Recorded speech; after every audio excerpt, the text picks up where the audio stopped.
빌립보서 4장 11절로부터 12절 말씀을 중심으로 해서 하나님 신뢰를 회복합시다라는 제목으로 같이 은혜를 나누고자 합니다. 자, 우리들 신앙에 있어서 중요한 것이 무엇일까요? 저는 그 무엇보다도 하나님을 신뢰하는 것이다 라고 생각을 합니다. 어떤 형편, 어떤 처지, 어떤 상황, 어떤 환경에서도 변함없이 하나님을 신뢰하는 것이 우리의 신앙에 있어서 가장 중요한 요소라고 생각을 합니다. 근데 문제는 말입니다. 우리에게 주어진 그 형편과 처지와 환경이 하나님을 신뢰할 수 있을 만한 그런 형편과 처지 환경이 아니다라는 거예요. 악한 사탄 마귀는 우리를 흔듭니다.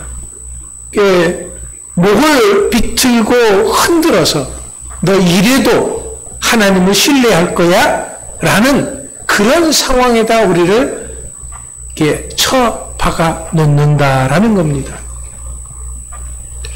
이번 주도 참 많은 일들을 여러분들도 겪어왔을 겁니다. 저 역시 저는 아무 일도 없는 것처럼 그렇게 보여질런지 모르지만은 제 주변에서는 그렇지 않습니다.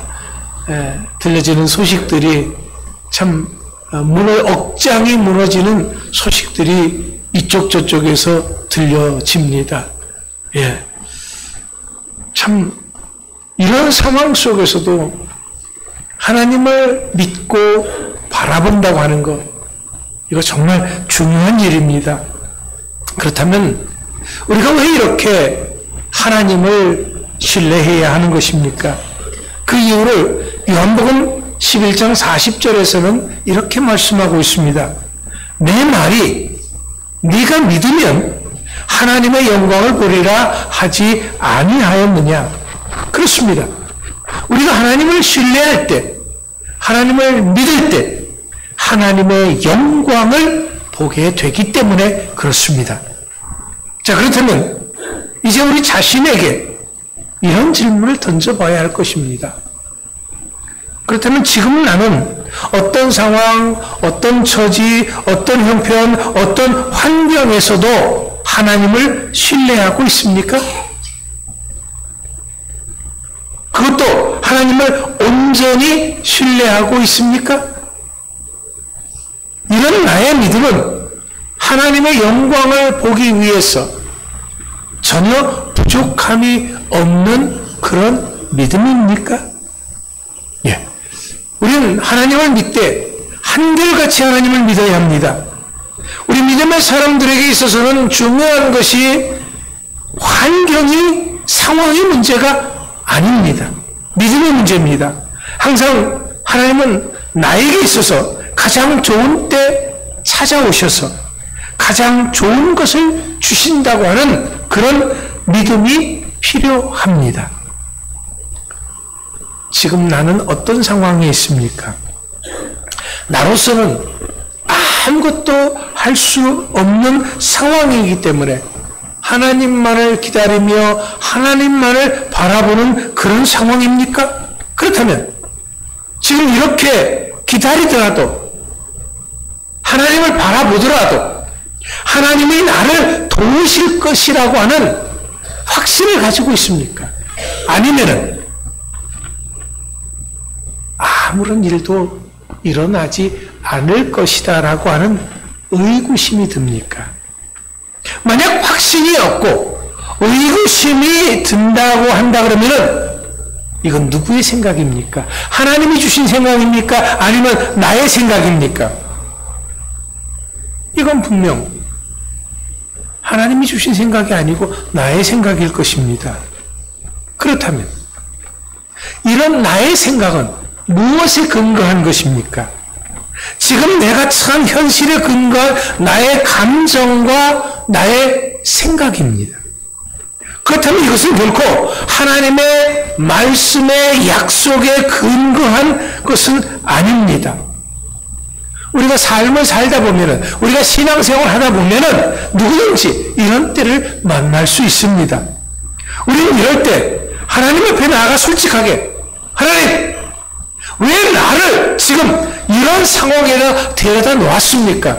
왜 나를 이런 처지에 놓이게 하셨습니까? 왜 나를 이런 형편에 놓이게 하셨습니까? 물어야 합니다. 물론 우리가 우리를 향하신 하나님의 생각을 다 알 수는 없습니다. 하나님의 뜻을 알려준다고 할지라도 다 이해할 수는 없습니다. 하지만 그렇다고 할지라도 하나님은 우리들에게 하나님의 속내를 감추시는 분은 아닙니다.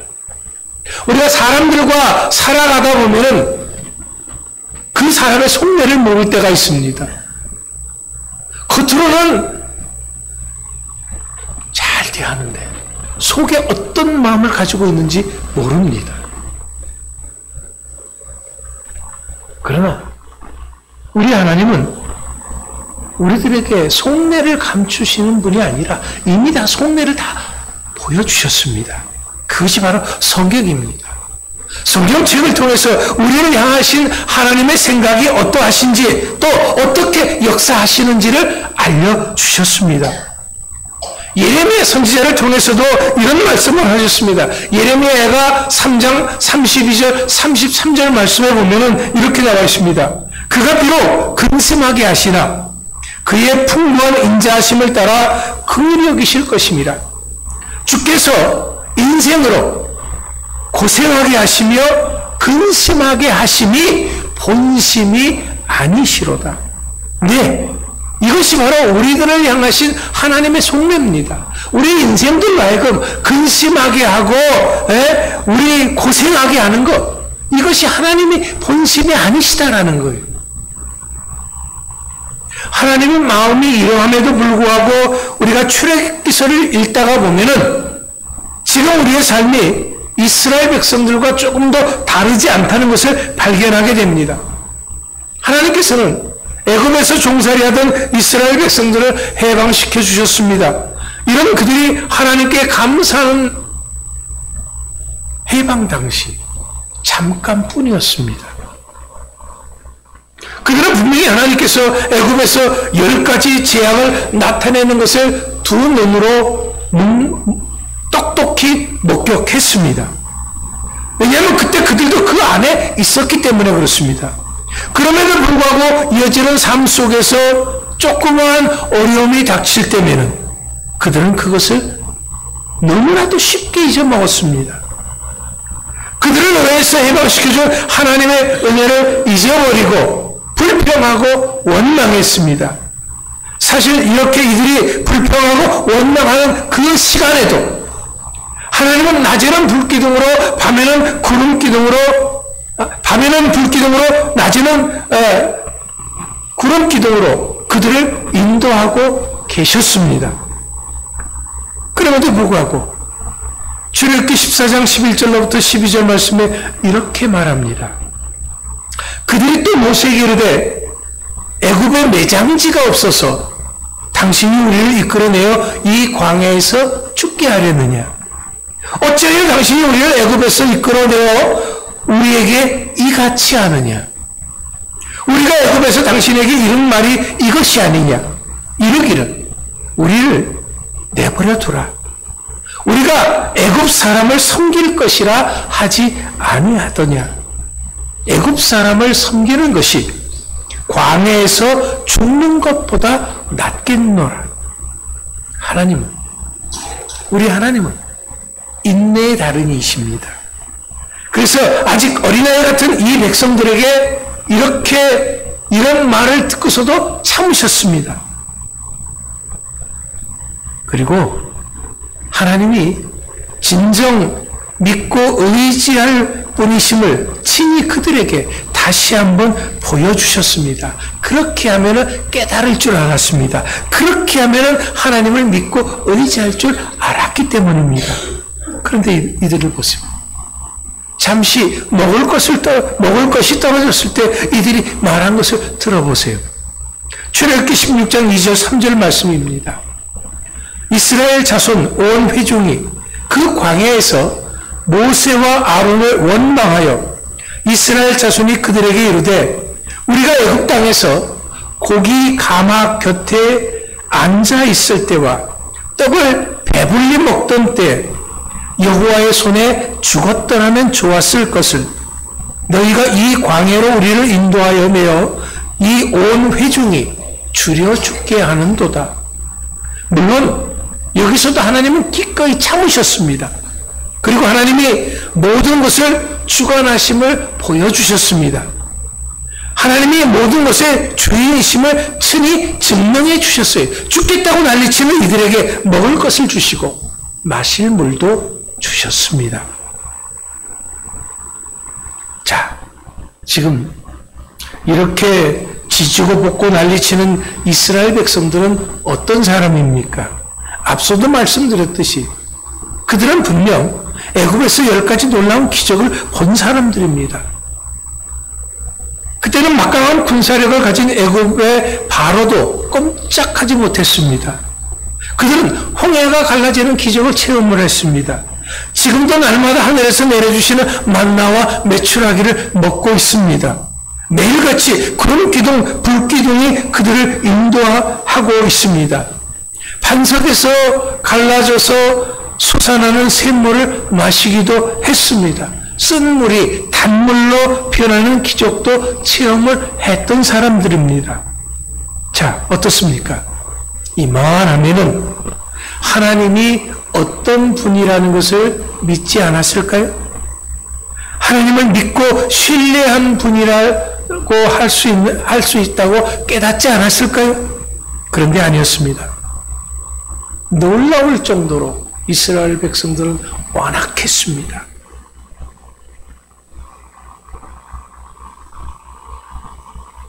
하나님을 믿고 신뢰하지 않았습니다. 그들은 하늘의 음식인 만나에 만족하지 않았습니다. 그들은 생명수 같은 반석의 샘물에 흡족해하지 않았습니다. 그들은 더 좋은 것을 원했습니다. 더 많은 것을 원했습니다. 더 편한 것, 더 쉬운 것, 더 풍족한 것을 원했습니다. 더 원했습니다. 그들은 그들의 환경에 결코 단 한 번도 만족한 적이 없었습니다. 감사하지 않았습니다. 그들은 단지 하나님의 기적 안에 있을 때만 하나님을 믿는 듯 했습니다. 그리고 그 기적이 끝나면 언제 그랬냐는 듯이 다시금 방종으로 돌아갔습니다.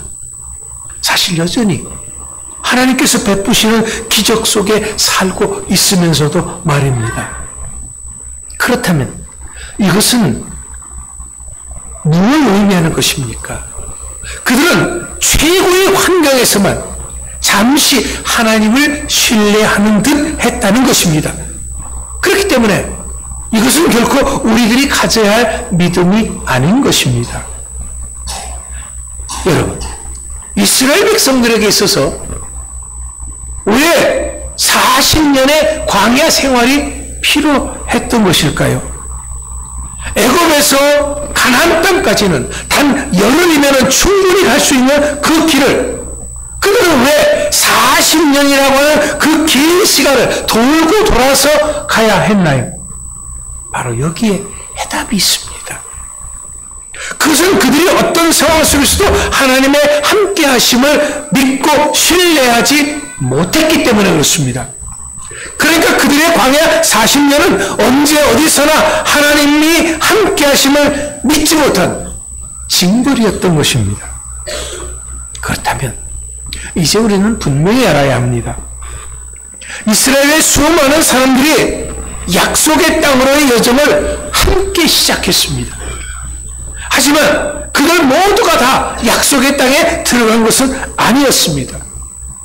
하나님이 그들을 선택했듯이 그들도 하나님을 선택했다고 한다 그러면은 분명히 그들 모두가 다 약속의 땅에 들어갈 수가 있었을 것입니다. 그런데 아니었습니다. 우리는 여기서 알 수 있는 것처럼 지금 내가 겪고 있는 어려움에는, 고통에는 다 이유가 있다라는 것이죠. 우리들이 하나님의 역사심을 믿고 기다려야 하는 데는 다 이유가 있는 것입니다. 하나님이 우리를 도우러 오실 때는 마치 갑자기 오시는 것처럼 보여질 수 있습니다. 하지만 그것은 분명히 말씀드렸는데 하나님은 깜짝 방문을 하시는 분이 아닙니다. 하나님이 우리를 찾아오시면 처음부터 하나님이 계획하신 것입니다. 하지만 우리가 하나님의 계획의 완전함은 너무도 어려워서 이해할 수 없었을 뿐입니다. 그러니까 하나님이 우리를 고통과 기다림의 장소로 몰아가시는 데는 다 이유가 있다라는 거예요. 그렇다면 그 이유가 뭘까요? 그것은요, 첫째는요, 우리들 자신에게 질문하게 하기 위함입니다. 왜냐하면 하나님이 우리들을 위해서 너무나도 많은 일들을 하셨습니다. 그런데도 우리는 조금만 어려우면은 금방 하나님의 은혜는 잊어버리고 불평하고 원망합니다. 그래서 하나님께서는 아무도 나를 도와주지 않는 장소, 아무도 날 알아주지 않는 그런 장소로 데려가시는 거예요. 그래서 지금 내 심령의 상태가 어떤 상태인지 내 스스로가 보고 깨닫게 해주시는 것입니다. 내가 여전히 하나님을 의심하고 있다고 하는 것을 나 스스로가 깨닫게 해주시는 거예요. 하나님보다도 세상 것들을 더 두려워하고 있다고 하는 것을 보여주시는 것입니다. 내 힘과 내 능력으로 세상을 살아가려고 했지 하나님을 믿고 의지함으로 세상을 살아가려고 하지 않았다고 하는 것을 보여주시는 거예요. 우리 속에 여전히 반항적 본성이 살아있음을 보여주시는 것입니다. 교만하고 심지어는 하나님의 자리조차도 대신 하려고 한다고 하는 것을 보여주시는 거예요. 세상 그 무엇보다도 하나님을 믿고 의지하려고 하는 마음이 우리 속에 없어도 너무나도 없다고 하는 것을 내 스스로가 깨닫고 느끼게 해주시는 것입니다. 이렇게 나 자신의 심령의 상태를 돌아보게 하기 위해서 하나님께서는 나를 고통과 기다림의 장소로 데려가신다라는 겁니다. 두 번째로 우리는 이렇게 고통과 기다림의 장소로 데려가실 때는요, 다 이유가 있지요. 어떤 이유가 있습니까? 우리들이 이제까지 저질러왔던 그 수많은 범죄들을 다시는 범하지 않게 하기 위해서입니다. 하나님은 내가 거룩하니 너희도 거룩하라 말씀하셨습니다. 그리고 이 뜻을 다 이루시기까지 하나님은 우리들을 기다려라 하시는 것입니다. 그래서 때로는 우리들이 원하는 것보다 훨씬 더 오랜 기간 동안 기다림의 장소에 머물게 하시는 거예요. 힘들고 어려운 그 고통의 장소에 내가 머물러 있게 하신다라는 거예요. 왜냐하면 우리들의 마음속에 죄가 가득하면 하나님의 은혜를 쉬이 잊어버리고 불평하고 원망하기 때문에 그렇습니다. 하나님의 공급하심과 사랑하심을 망각하기 되기 때문에 그렇습니다. 하나님이 우리를 사망의 음침한 골짜기로 데려가시는 까닭은 우리가 얼마나 연약하고 우리가 얼마나 불신앙적 존재인가는 것을 깨달으라는 것입니다. 그래서 우리로 하여금 그 고통과 기다림의 장소로 데려가시고 그곳에서 우리가 회개하고 그곳에서 우리가 거듭나기를 바라고 계신다라는 겁니다. 세 번째로 하나님은 우리를 고통과 기다림의 장소로 데려가시는 그 이유는 우리들이 기도하면 언제든지 어떤 방법이라도 하나님이 우리를 도와주실 수 있는 분임을 깨닫게 하기 위해서입니다. 우리가 믿는 하나님은 오늘의 나를 도우실 만한 힘이 없는 하나님이 결코 아닙니다. 우상과 같은 하나님이 아니다라는 거죠.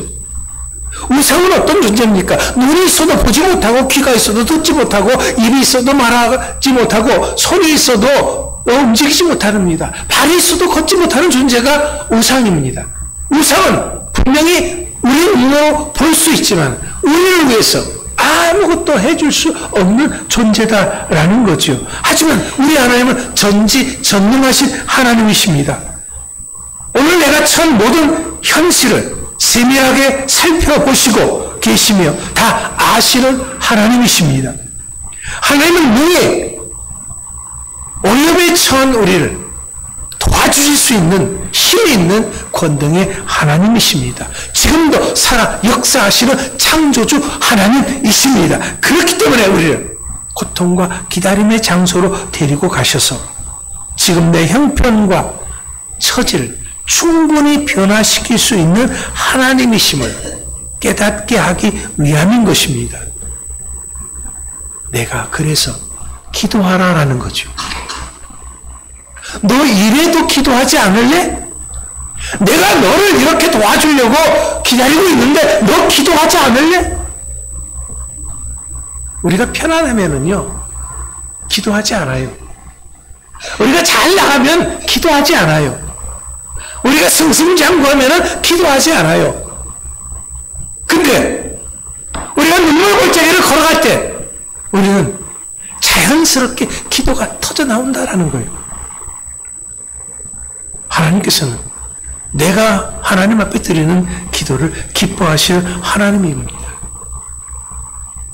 그렇기 때문에 우리는 눈물의 골짜기에서 기도할 것이 아니라 지금 내가 있는 이곳에서 언제 어디선지 기도하면 하나님께서는 달려오셔서 나를 도와주실 것이다 라는 것을 깨닫게 하기 위해서 그렇게 하시는 것입니다. 마지막으로 우리를 고통과 기다림의 장소에 데려가시는 것은 지금의 이 어려움은 하나님의 응답을 위한 준비라고 하는 것을 깨닫게 하기 위함인 것입니다. 그렇기 때문에 눈에 보이는 것과 귀에 들리는 것에 관계없이 하나님을 믿으라, 신뢰하라는 것입니다. 한마디로 하나님에게 받을 축복을 받을 것을 준비하라는 것입니다. 그리고 믿음으로 걷는 법을 다시 배우라라는 거죠. 바로 그렇게 하는 방법이 감사인 것입니다. 믿음으로 산다고 하는 것은 내가 무슨 일을 당하든지 하나님께 감사하는 것입니다. 감사를 통해서 믿음을 내 삶 속에서 나타내는 것입니다.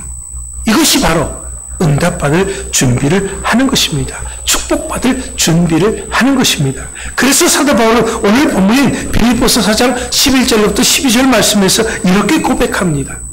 내가 궁핍함으로 말하는 것이 아니라 어떠한 형편에 서든지 나는 자족하기를 배웠노니 나는 비천에 처할 줄도 알고 풍부에 처할 줄도 알아. 모든 일 곧 배부름과 배고픔과 풍부와 궁핍에도 처할 줄을 아는 일체의 비결을 배웠노라. 이 말씀은요, 내가 언제 어떤 상황에서든지 어떤 형편 어떤 처지에서든지 하나님께 감사할 수 있는 그러한 비결을 나는 터득했다라는 것입니다. 바로 이것이 하나님을 믿고 의지하는 것입니다. 바로 이것이 무엇이 필요하든지 하나님을 기대하는 것입니다. 바로 이것이 보이는 것에 의해서 행동하는 것이 아니라 믿음으로 행동하는 것입니다. 바로 이것이 기다림을 통해서 하나님께서 우리에게 이루고자 하시는 것입니다.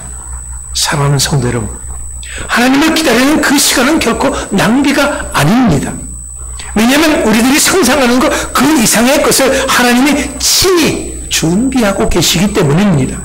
하나님께서 아브라함을 위해서 이삭을 대신하여 모리아 산에서 친히 번제할 어린 양을 준비하셨듯이 말입니다. 그럼에도 불구하고 번번이 낙심하는 것은 왜 그렇습니까? 하나님은 우리를 버리셨기 때문입니까? 아닙니다. 우리가 하나님을 잊어버렸기 때문에 그렇습니다. 오히려 하나님이 우리를 위해서 내가 고통받는 그 기다림의 장소에서 기다리고 계심을 인정하지 않기 때문에 그렇습니다. 한마디로 우리가 믿음이 없기 때문에 그렇습니다. 내가 지금까지 무슨 일을 겪어왔던지 간에 우리가 당한 모든 일을 한가운데서 하나님은 언제든지 어떤 상황에서 나를 꼭 붙잡고 계셨습니다. 내가 하나님을 기다리는 그 순간 아픔과 고통을 이겨내려고 고군분투할 때 하나님께서 이런 나를 절대로 놓지 않으셨습니다. 나는 하나님을 잊어버릴 수 있습니다. 사람들은 내 곁을 떠날 수 있습니다. 하지만 나를 사랑하시는 하나님은 한 번도 나를 떠나지 않으셨습니다. 오히려 아파하는 이런 나의 모습을 보시면서 말할 수 없이 안타까워하신 분이 바로 나의 하나님이십니다. 그뿐만이 아닙니다.